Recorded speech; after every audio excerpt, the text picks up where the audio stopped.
네, 성도 여러분, 살면서 정말 간절했던 적이 있으실 겁니다.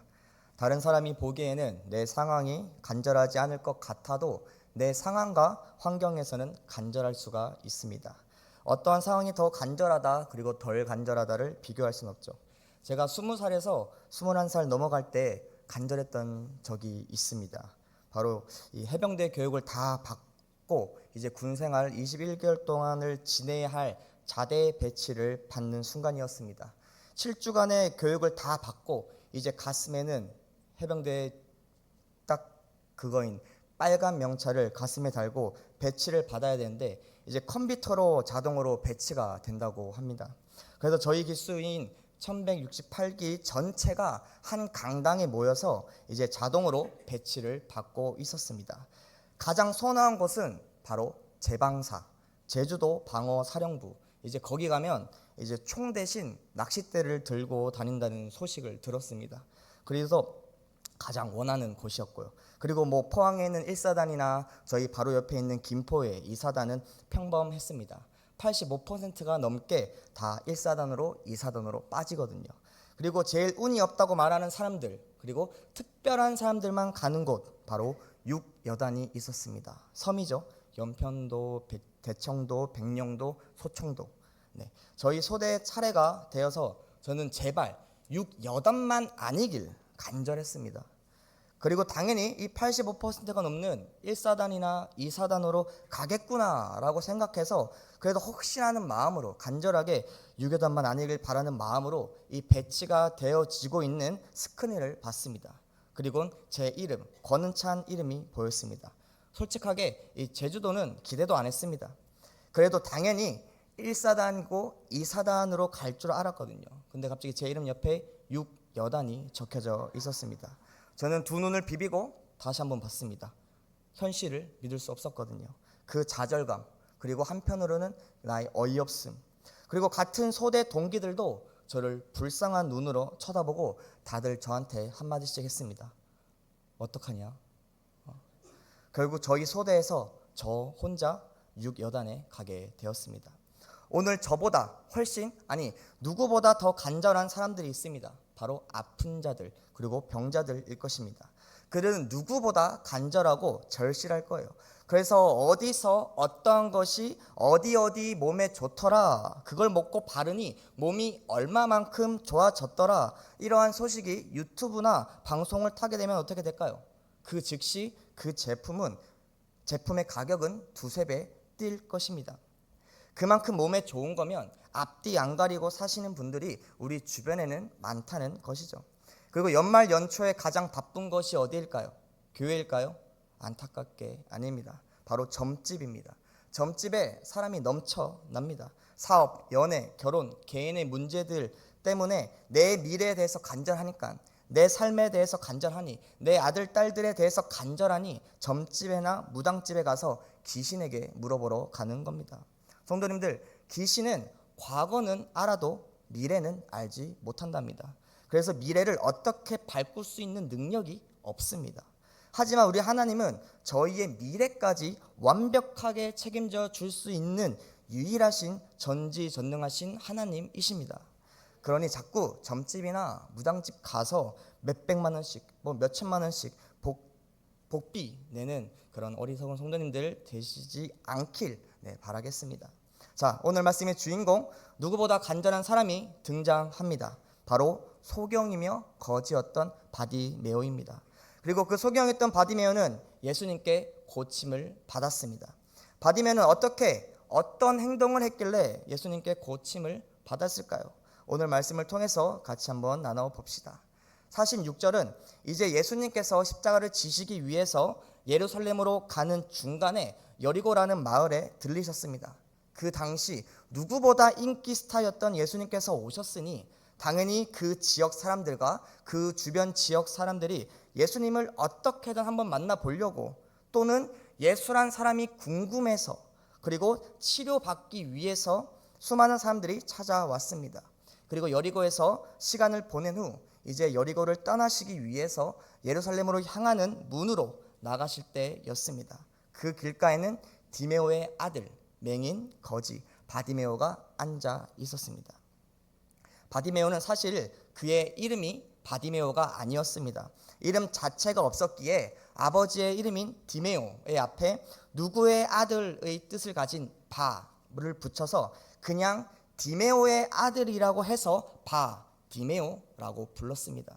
이름도 없던 맹인 거지 바디메오가 길가에 앉아 있었습니다. 여기서 바디메오가 별난 행동을 합니다. 신기하게 바디메오는 이 예루살렘으로 향하는 문 쪽 길가에 앉아 있었다는 사실입니다. 바디메오는 눈이 보이지 않는 소경이었습니다. 하지만 귀는 들을 수 있었죠. 그래서 자신의 마을에 나사렛 예수 그리스도가 오셨다는 마을 사람들의 웅성거림을 당연히 들었을 것이고, 그 전부터 예수 그리스도라는 사람의 여러 기적과 이적들을 그의 귀를 통해서 들었을 겁니다. 이 바디메오는 하루 종일 거리에 앉아서 구걸을 하던 자였고 그 거리에서 잠을 잤던 자였습니다. 그래서 사람들이 가장 많이 왕래하는 거리에서 구걸을 당연히 하고 있었겠죠. 그래야지 한 푼이라도 더 벌기 때문이죠. 많은 사람들이 왕래하는 거리에 있었기 때문에 예수님께서 오셨다는 소식도 어쩌면 가장 먼저 들었던 사람 중에 한 사람이 바디메오였을 겁니다. 근데 희한하게 이 바디메오는 예수님께서 자신의 마을에 오셨다는 소식을 듣고 바로 여러 사람들과 같이 예수님이 있는 곳으로 가지 않고 예루살렘으로 향해서 나가는 그 문에 앉아 있었다는 사실입니다. 바디메오는 자신의 현실을 아는 자였고 그리고 기회를 잡을 줄 아는 사람이었습니다. 예수님께서는 십자가를 지시기 위해서 예루살렘으로 향하는 길이었습니다. 그래서 이제 여리고에서 나가시면 두 번 다시 돌아오지 못하는 상황이었습니다. 바디메오는 어쩌면 자신의 인생에서 마지막 찬스임을 본능적으로 느꼈을 겁니다. 또한 앞이 보이지 않았던 자신은 예수님을 따라서 일반 사람들처럼 이리저리 이동하지 못했어요. 자신을 도와주는 사람 한 명도 없었는데 어떻게 보이지 않는 바디메오가 예수님을 따라다닐 수 있었겠습니까? 그 주변 사람들이 바디메오를 도와줬을까요? 저는 그렇게 배려심이 넘치는 세상이 아니었다고 생각합니다. 예수님을 따랐던 병자들이 얼마나 많았을까요? 고침을 받고 싶었던 사람이 얼마나 많이 예수님을 쫓아다녔겠습니까? 그래서 바디메오는 자신은 못 따라다닐 것을 예상했으며 그렇다면 자기가 어떻게 해야 할까, 어떤 행동을 해야 할까 생각한 결과 바로 기다리자였습니다. 그래서 바디메오는 예수님을 만나기 위해서 이리저리 쫓아다니는 것이 아니라 예루살렘으로 향하는 그 거리에 미리 앉아 있었다는 사실입니다. 그 예수님을 기다리는 동안 혹여나 아니면 혹시나 또 다른 길로 가셨을까 봐 얼마나 전전긍긍했을까요? 그래서 이 일생일대의 기회를 놓칠까 봐 얼마나 초조해하며 긴장하고 있었을까요? 긴장하고 기다리는 마음으로, 그리고 마음의 한켠에는 혹시나 소문으로만 들었던 그 기적과 이적이 나에게 일어나지 않을까 하는 기대하는 마음으로 예수님이 나타나기를 손꼽아 기다리고 있었을 겁니다. 시간이 지난 후 성 안쪽에서 웅성웅성거리는 소리와 수많은 사람들의 기척이 느껴졌습니다. 바로 예수님이었죠. 그리고 그곳에서도 예수님을 보러 온 많은 사람들이 있었습니다. 사람들이 야, 저 사람이 예수님이라며 라는 이야기를 들었고 보이지 않지만 저 수많은 무리 중에 한 사람이 예수님이라고 확실한 바디메오는 그 즉시 47절 말씀처럼 소리를 질렀습니다. 다윗의 자손 예수여, 나를 불쌍히 여기소서. 정말 큰 소리로 절규하듯이 소리를 질렀습니다. 왜 소리를 지르냐고요? 어쩌면 지금이 자신의 마지막 기회이며 지금의 기회를 놓친다면 자신은 어쩌면 앞으로 영원히 앞을 볼 수 없는 그 절망 속에서 아무 희망이 없는 채로 살아가야 했습니다. 살아도 산 게 아니겠죠. 이 불쌍히 여기소서란 번역된 엘레손의 뜻은 연민을 가지다라는 뜻이 있습니다. 그리고 성경 헬라 번역 70인역에서는 이 엘레손을 헤세드라고 번역해서 사용했습니다. 즉 이 엘레손의 참뜻은 메시아의 이 신적인 자비를 구할 때 사용되는 단어라는 겁니다. 그러므로 맹인이 예수께 나를 불쌍히 여기소서란 엘레손이라고 말한 것은 바디메오의 믿음의 고백이었습니다. 바디메오는 바로 저 예수가 자신을 고통에서 구원할 수 있는 유일한 메시아이심을 인정하고 그분 앞에 자비를 구하고 있는 이 겸손의 모습을 잘 보여주고 있는 말씀인 것입니다. 한 번만 불렀을까요? 아니요, 계속 불렀을 겁니다. 다윗의 자손 예수여, 나를 불쌍히 여기소서. 그러자 주변에 있던 사람들이 바디메오를 향해서 꾸짖습니다. 말씀에는 많은 사람들이 꾸짖어 잠잠하라 라고 말했다고 합니다. 여기서 원어 꾸짖다인 번역된 이 에피티마오는 단순하게 잘못을 지적하고 훈계하는 정도가 아니라 아주 엄하고 이 자존감을 깎아내리는 이 권위적인 말로 강하게 꾸짖었다라는 뜻입니다. 이렇게 많은 사람들이 꾸짖으면 어떤 행동을 취할까요? 안 그래도 자존감이 바닥인 이 바디메오는 어떻게 행동했을까요? 대부분 이런 소리를 들으면 100이면 100, 주변 사람들 눈치 보면서 침묵할 겁니다. 더 이상 예수님을 크게 부를 용기가 나지 않겠죠. 당연한 거예요. 하지만 바디메오, 지금 이 순간이 일생일대 마지막 기회임을 알고 저 예수가 선지자들이 예언한 다윗의 자손이며 나를 구원할 메시아임을 믿으니 바디메오는 더 큰 소리를 지르면서 다윗의 자손이여 나를 불쌍히 여기소서라고 외쳤습니다. 바디메오는 주변에서 뭐라고 하든 말든 상황이 어떻든 사람들의 시선이 어떻든 사람들이 나에게 뭐라고 꾸짖던 말든 그런 거 신경 쓸 겨를이 없었어요. 왜냐? 그 사람들이 나를 고쳐줄 거 아니거든요. 나를 구원해 줄 거 아니었거든요. 그런 걸 알았기 때문에 신경을 쓰지 않았습니다. 그러자 예수님께서 뒤를 돌아보셔서 그 바디메오를 불렀습니다. 그 소리 지른 자를 데리고 오너라. 그러자 제자들과 주변에 있던 사람들이 그 맹인인 바디메오를 불렀습니다. 이 49절 말씀 보면 특이한 단어가 나옵니다. 그 맹인을 부르며 이르되 안심하고 일어나라 라고 기록되어 있습니다. 바로 이 안심하고 일어나라입니다. 왜 이렇게 기록되었을까요? 조금만 그 상황을 상상하고 읽으시면 알 수가 있습니다. 바디메오는 예수님께서 자신을 불렀다는 이 기쁜 소식을 몰랐어요. 왜냐? 많은 사람들이 있었고 이 예수님께서는 바디메오에게 말한 것이 아니라 자신의 옆에 있는 제자들에게 명령한 말씀입니다. 자, 갑자기 바디메오 쪽으로 사람들이 오면서 이렇게 말하는 거예요. 방금 소리 지른 사람이 누구요?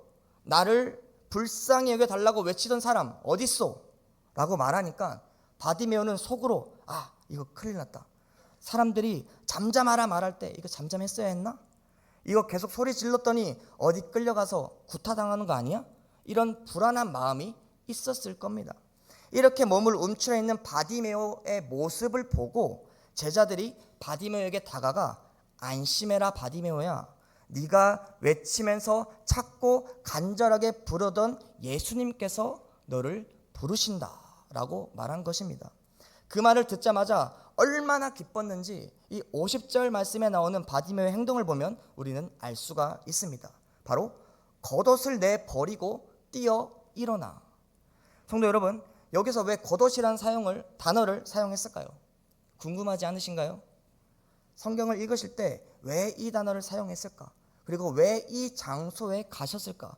궁금해하면서 자료들을 찾아보면서 읽으시면 더 깊게 하나님의 말씀을 묵상하시게 될 것입니다.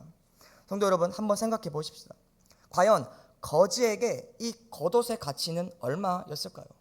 겉옷은 이 바디메오에게 전부였습니다. 전 재산이라는 뜻이에요. 예수님께서 활동하시던 지역은 지금의 팔레스타인입니다. 팔레스타인은 일교차가 극심합니다. 너무나 커요. 그래서 거지에게 겉옷은 밤에는 입을 역할을 하고 낮에는 자신의 모습을 감추어주는 역할, 그리고 뜨거운 햇빛을 가려주는 역할을 했습니다. 거지에게 겉옷은 전 재산이라는 겁니다. 예수님께서 자신을 부르자 그 자신의 모든 것인 겉옷을 내버리고 뛰어 일어나서 예수님께로 나아갔다고 50절에 기록되어 있습니다. 이 자신의 모든 것이었던 겉옷 다시 찾을 수 있었을까요? 바디메오는 소경입니다. 앞이 보이지 않았어요. 이 자신의 모든 것이었던 겉옷은 계속 손에 붙잡고 있어야 했습니다. 하지만 그 겉옷을 내버렸다는 거예요. 이 말은 바디메오가 실수로 겉옷을 놓친 것이 아니라 직접 겉옷을 붙잡고 있던 손에 힘을 뺐다는 겁니다. 뺐다는 거예요. 자기에게 가장 귀중한 것을 미련 없이 이렇게 내버리는 바디메오의 결단의 행동 어떠신가요? 그리고 또 얼마나 다급하게 일어나서 뛰어갔을까요? 앞도 보이지 않는데 말이죠. 마치 매우 값진 향유옥합을 예수님의 머리에 한 여인의 마리아의 모습이 겹쳐지지 않으신가요? 바디메오는 이 겉옷을 버리고 갈 수 있었던 이유는 바로 이 예수가 성경에 예언된 다윗의 자손으로 우리를 구하러 오신 메시아라는 사실을 믿고 있었다는 것입니다. 이 믿음이 있었기에 바디메오는 예수님을 만나는 것이 자신의 마지막 기회라고 생각을 해서 소리를 질렀고, 그렇기 때문에 주변에서 뭐라고 하던 더욱 더 크게 자비를 구하는 바디메오의 모습이었던 거죠. 즉 바디메오에게 성경에 예언하고 있는 우리를 구원하러 오는 다윗의 자손이신 예수라면 나를 이 빛이 없는 어둠 가운데서 건져 주실 수 있을 거야 라는 확신한 믿음이 있었기 때문입니다. 드디어 예수님 앞에 소경인 바디메오가 왔습니다. 예수님께서 말씀하시죠. 내가 너에게 무엇을 하여 주기를 원하느냐? 그러자 바디메오가 선생님이여 보기를 원하나이다. 이 보기를의 단어의 원어는 아나블레포라는 단어인데 이 뜻은 잃었던 시력을 회복하다 그리고 다시 보다라는 뜻이 있습니다. 그래서 바디메오는 태어날 때부터 소경이었던 사람이 아니라 어떠한 이유로 인해서 시력을 잃었던 것을 우리는 말씀을 통해서 알 수가 있습니다.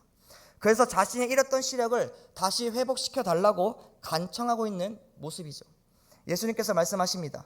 이제 가라. 네 믿음이 너를 구원하였느니라 라고 말씀하셨고, 그 즉시 맹인이었던 바디메오는 앞을 보게 되는 놀라운 치유의 역사와 기적이 일어났습니다. 성도 여러분, 바디메오가 고침을 받을 수 있었던 근거는 바로 예수님이 누구인지 아는 믿음에 있었다는 사실입니다. 그래서 예수님의 치유 사역의 현장에서는 항상 이 환자의 믿음이 기본적으로 깔려 있습니다.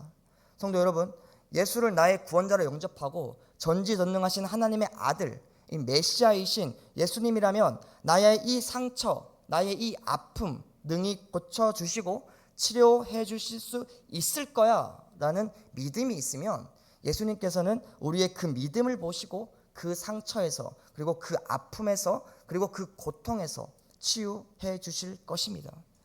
우리 주님은 이러한 자들이 주님께 부르짖는 간구를 결단코 외면하지 않으십니다. 왜냐? 하나님께서는 사랑과 은혜 그리고 자비로우신 하나님이시기 때문이죠. 그리고 여리고에서 예루살렘으로 떠나실 때 수많은 사람들, 아픈 자들, 상처 입은 자들이 있었음에도 불구하고 아무에게도 관심을 가져주지 않다가 왜 이 바디메오의 외침에 예수님께서 걸음을 멈추시고 응답해 주셨을까요? 궁금하지 않으신가요? 솔직히 예수님을 따라오는 그 무리 중에 얼마나 잘난 사람들, 돈 많은 사람들, 한 자리 잡고 있는 사람들이 많았겠나요? 우리 주님은 겉을 보시지 않습니다. 마음의 중심을 보시죠. 그 수많은 사람 중에서 바디메오처럼 예수님이 다윗의 자손이고 메시아라고 고백한 사람이 없었다라는 겁니다. 그들은 단순하게 나의 아픔을 치료해 해줄 의사, 또한 나의 소원을 해결해 줄 사람으로 생각했다는 겁니다. 하지만 그 수많은 무리 중에 오직 한 명, 맹인 거지 바디메오의 믿음의 고백의 외침을 듣고 예수님께서는 그 발걸음을 멈추신 것이죠. 정리하겠습니다. 검단우교 성도 여러분, 예수 그리스도가 하나님의 아들이심을 믿으시나요? 그리고 성경에서 예언한 다윗의 자손으로 우리를 죄에서 구원할 메시아이심을 믿으십니까? 세상 살아가면서 우리는 예수님을 믿지 못하게 하는 사단 마귀들의 시험과 유혹들이 많이 있으실 겁니다. 그럴 때 오늘의 주인공 바디메오를 기억하십시오. 바디메오는 자신의 이름조차 없었던 사람입니다. 하지만 예수님이 누구인지는 정확하게 알고 있던 자입니다. 그는 육체적인 눈은 보이지 않았지만 영의 눈을 뜬 자였습니다. 그렇게 세상 사람들이 뭐라 하던 간에 환경적인 상황적인 장애물을 뛰어넘고 예수께로 가서 고침을 받을 수 있었습니다. 단순히 이 육체적인 고침뿐만 아니라 지금까지 상처 입은 그 마음들이 고쳐졌고 소망 없는 삶에서 소망을 발견할 수 있게 되었습니다. 검단족의 성도 여러분들이 영적으로 소경이 되지 않고 오직 예수님만 바라보고 따라가는 믿음의 자녀들이 되길 주님의 이름으로 기도하겠습니다.